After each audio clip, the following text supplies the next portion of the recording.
ముక్కోటి ఏకాదశి అండి, అనగా వైకుంఠ ఏకాదశి అని కూడా అంటారు.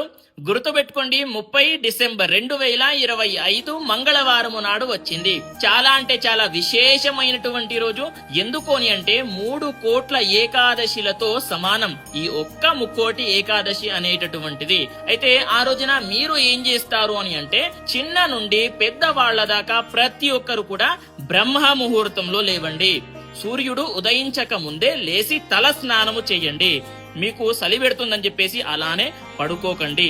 లేచి తల స్నానము చేసి సూర్య నమస్కారం చేసుకున్న తర్వాత ఆ రోజంతా కూడా ఉపవాసం ఉండండి.